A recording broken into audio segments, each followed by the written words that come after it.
What's going on, guys? Matt here from Matt's Card Shop, coming to you again with a video today. And today we're going to be talking about 3 mistakes that I've made so far in my 12 months of sports card investing. So I've been investing in sports cards now for just over a year. I've learned a lot, but I've also made some mistakes. So hopefully you guys can learn from my mistakes. And in saying so, mistakes are more lessons learned for me, so I don't have any regrets about doing them. So the first mistake we're going to speak about today is buying into hype without research. So this can cost you a bit of coin, like it did in my case. So my example being last year in the middle of the year when the soccer hype train was pretty much coming up, I bought a 2014 Prism World Cup Lionel Messi graded PSA 9. So I got this card for $1,200 Aussie. Which is my most expensive purchase to this date, which is about $850 to $900 USD for all you American people out there. But when I bought it, I had a lot of ticks for it. There was a lot of hype for it. Also, it was a blue chip player, Lionel Messi, and also the fact that it was a first year set. So first year Prism, 2014 Prism World Cup. I thought it was going to be, a great long-term hold. So at the time, I actually compared it to the 2012 Prism LeBron James card, which is the first year card for Prism basketball, which was and is still priced fairly highly at the moment. But what I got wrong about that card is the amount of people that had this card at home waiting for it to get graded. So thus, in fact, boosting the pop report. And also the fact that people weren't going to gravitate towards a 2014 card of Lionel Messi. They eventually were going to go for the true rookie that he that he has. So that was my main mistake with that one. I haven't sold this card yet, but if I did, I would be down $1,000. But keeping this in mind, I still have a bit of faith the card will come back up. Maybe not to the price that I once got it as, but maybe to get it to 50% of what I got it at would be a win in my books, because the 2024 World Cup will come around soon, and then I think that whole set in general just come up in general. So hopefully the card itself can come back up to where it should be.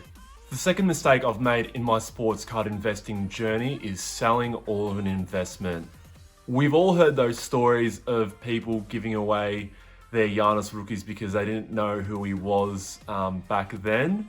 But whilst my story was nowhere near bad enough, I was actually fortunate enough to own 5 Jason Tatum Prism rookies early on in January 2020.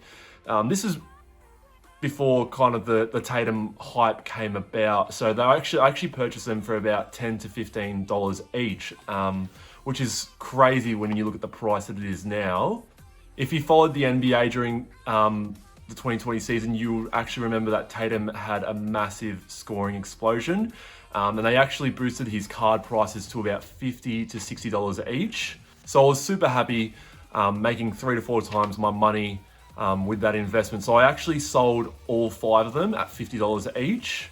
But in the coming months, they actually skyrocketed it up to $200 each. So now what I've learned is when you're selling off an investment, it wouldn't be a bad idea just to keep one, because you just have that just in case sort of factor that they break out even more. So I always try to keep one card of an investment just in case they eventually break out. Some examples of this working out well is anyone who kept Bol cards, Taylor Horton Tucker cards, and Cole Guy over the past 6 months.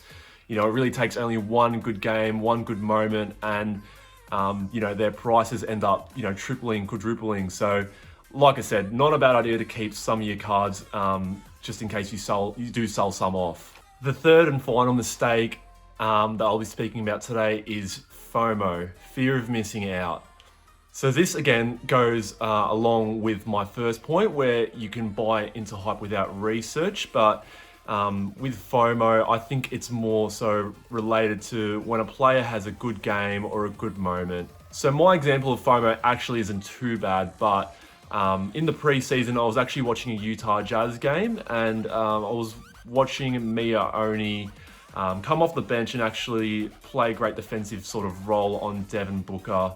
fearing that, he might actually have a six-man sort of roll off the bench, and without really doing too much research, I ended up buying a few prisms of him, a few numbered prisms. So it didn't cost me much in the end, but looking at what he's doing now, he's not even really getting any playing time. It was a bit of a mistake in my book. I actually think a great strategy to kind of combat this sort of mistake is whenever someone has a great game or a great moment, I actually think it's great to, just kind of pause as hard as it is and actually wait about, 5 to 6 days just to really give it some time. And typically what you'll find is, as people's prices go up from that moment, there will be a bit of a drop afterwards. So you can always catch the card as it kind of comes back down to earth, really.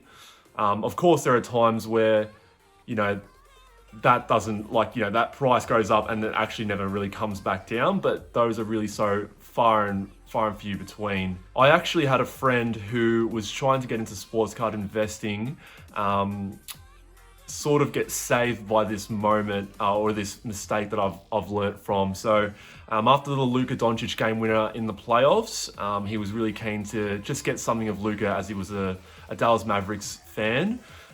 So there was a Prism PSA 9 listed for about $1,200. So that was a little bit higher than what it was kind of going for at the time. I actually told him to put in an offer for about $1,000, but not to really go above that.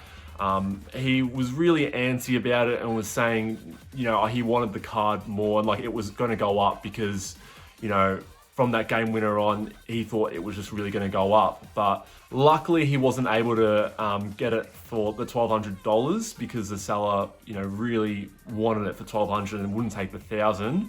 Funnily enough, the card came back down to $800.